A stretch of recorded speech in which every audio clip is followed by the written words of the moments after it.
Okay, continuing with the last lecture, I will be discussing today databases now.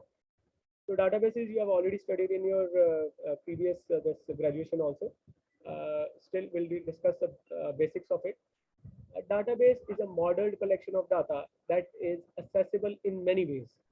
So, keeping a record in the form of databases, it needs some model.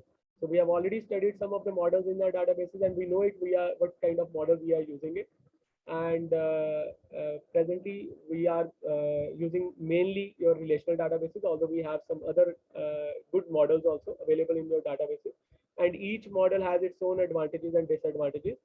And keeping in mind that what kind of model that was considered as best, so major one was your relational model.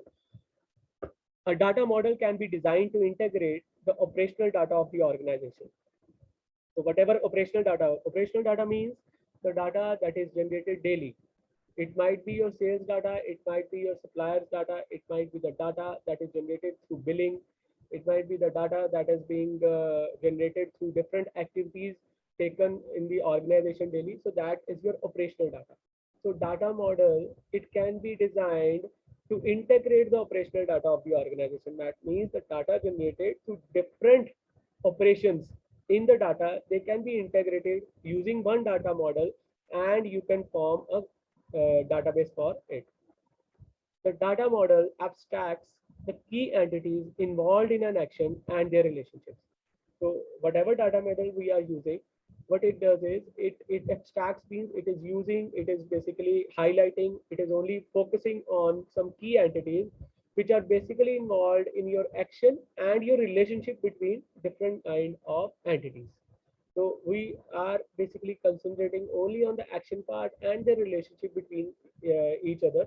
So data model is basically on focuses on this aspect only. Most databases today follow the relational data model and its variants. So presently, whichever database we are using, whichever database we are following, it uses the relational data model and its variants. Its variants means in different forms, in different varieties. So we are basically concentrated only on your this relational data model. Each data modeling technique imposes rigorous rules and constraints to ensure integrity and consistency of data over time. So whichever data model technique we are using, of course, the data model means we are defining some rules, regulations, and even constraints to ensure that integrity and consistency of data is maintained. So you might have read before also in your detail in your this databases, integrity and consistency. Integrity means the data is integral. That means it's always together. Whatever relationship exists between different kind of entities, that is also present. Wherever the data should be present in a different form, that is also present. And consistency means there should not be any kind of duplicacy. There is always correct data available. Consistency of data over time is there. If even if we see the data after 2 years, 3 years, your data is always consistent, correct, as well as in a single form, whatever you have decided during your database, let's say tables and your different relationships. Moving further in the databases, databases have grown tremendously over time. They have grown in complexity in terms of number of objects and their properties being recorded. So databases, as we started with the database, we modeled the database using the relational model, and we started using it. So it has started growing when you started use of that database. So it has grown over time to an extent that now it has become very complex, and it complex in not in terms of your let's say implementation, but in terms of that a large number of data, a large number of fields, they are being saved in your database in one or the other form. Regarding your objects, regarding all your entities, regarding their properties, and they're all recorded in one way or the other. They have also grown in the quantity of data being stored. Of course, the data that is generated daily in your operational database, as we have already studied in the previous slide, that operational data is being modeled in the database. So a large number of data, a large quantity of data is generated in the operational database, and that means the quantity of data that has to be stored is also very large. A decade ago, a terabyte-sized database was considered big. Today, databases are in petabytes and exabytes. They are your measures of your size of your database. So if we consider it like let's say 10 years ago, a terabyte of data was considered it's a very large database. But now we are talking about petabytes and exabytes. So they are again even more this you can say higher versions of your higher measures of your storage capacity of databases. So it's a very large database. Video and other media files have greatly contributed to the growth of database. So we are seeing your videos on YouTube. We are even making our own videos daily and sharing it with our friends. We are even sharing it on social media. So media and other media files, they you know it that whenever you make a video, it is quite large in size. So that means that large in size video that has to be saved also in somewhere in this storage device. So it needs a large space. So that's why during the last 10 years, a large number of large quantity of data is generated and that is being saved in one or the other form and on the servers.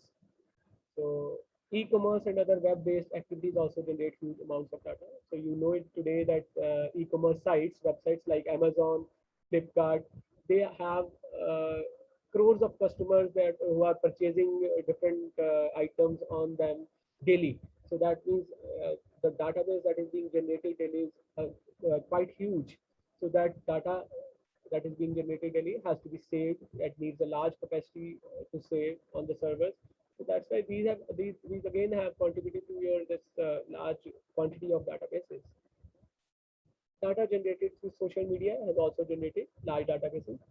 Like you people today are using your Facebook, Instagram, your LinkedIn, and different social media platforms, and you are daily sharing your let's say pics, your images, or your videos, video and audio together, some files with your friends and your in fact on social media, even having your graphical images you are sharing with each other. So that is generating data daily, and that is quite huge. And this has also contributed to your this growth of your size of your databases.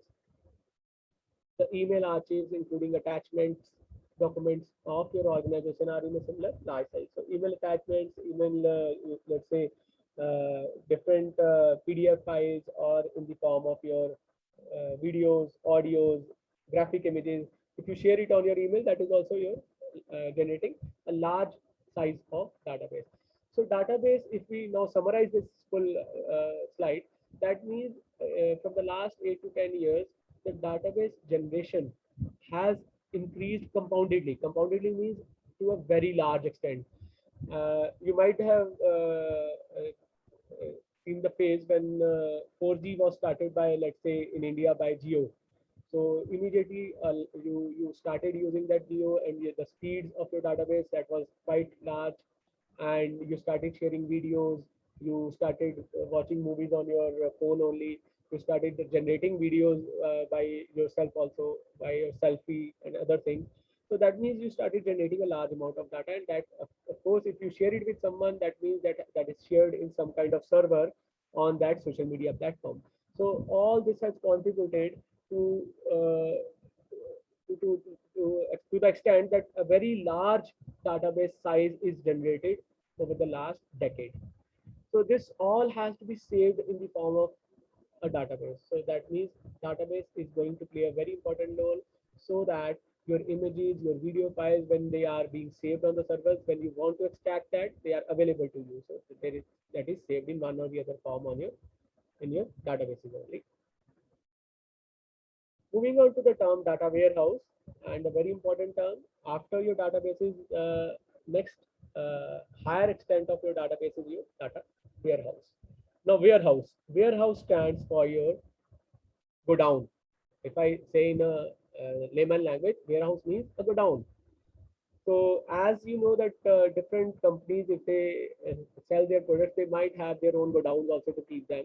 Similarly, for databases, very large amount of data which is generated daily, you need a data warehouse where all the data should be present, should be saved in one or the other form, so that whenever they are required, they can be extracted by the people who require that. So data warehouse is a warehouse of data. That means a godown of data only.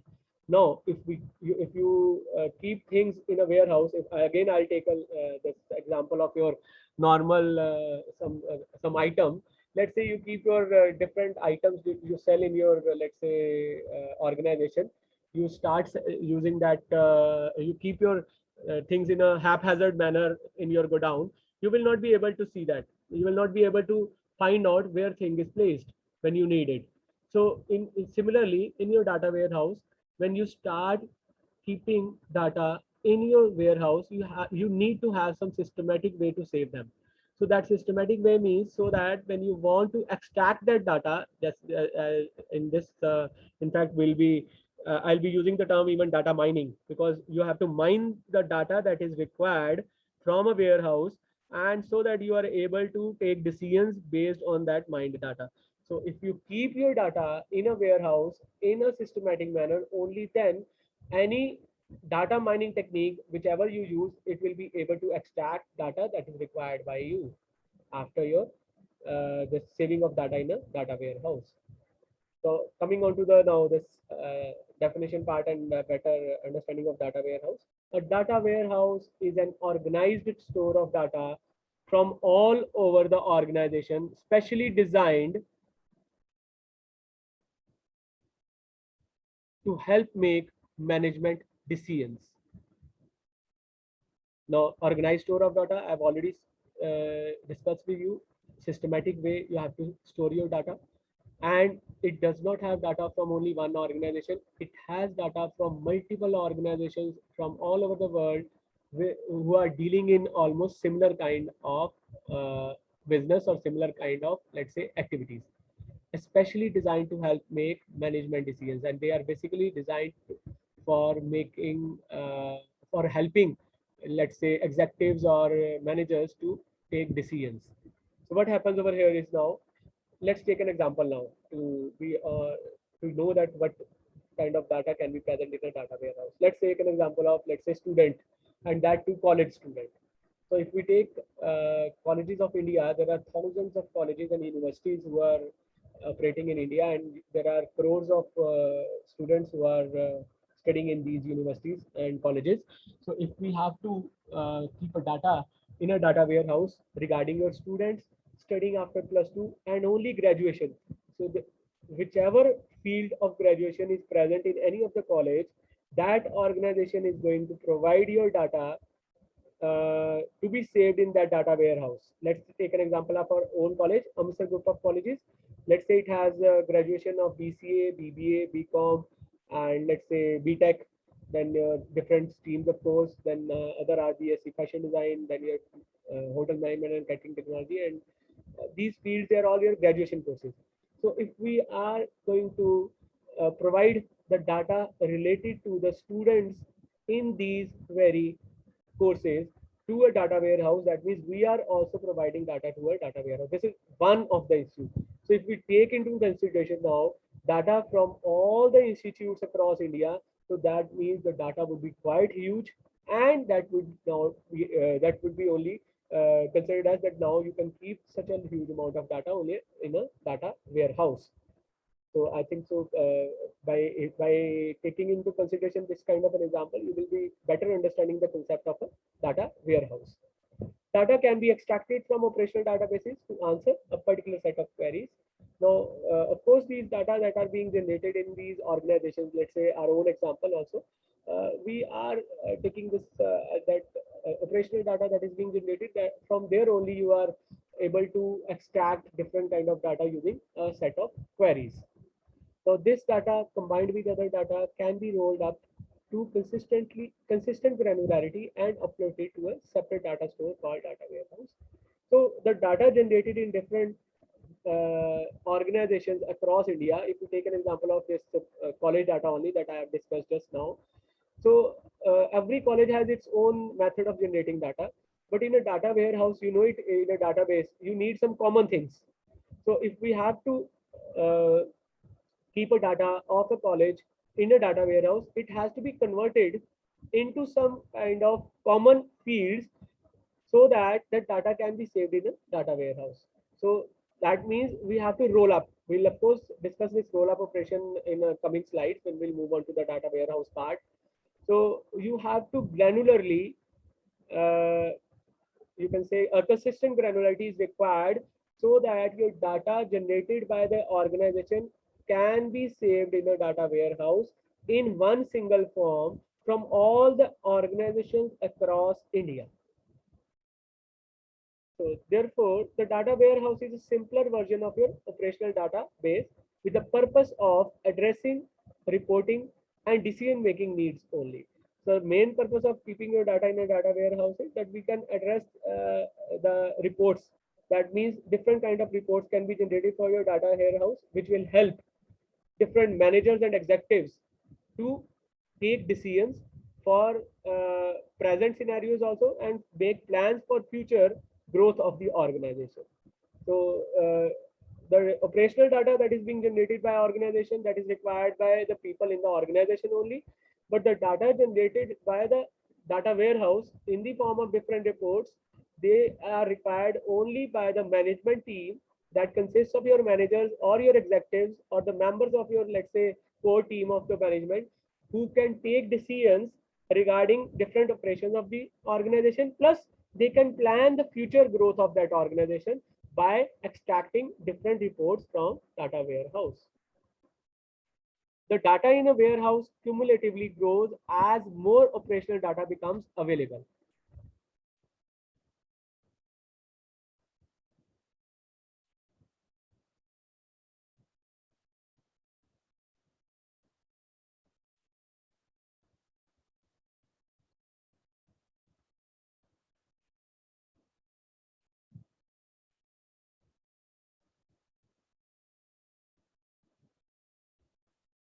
Uh, is it visible now?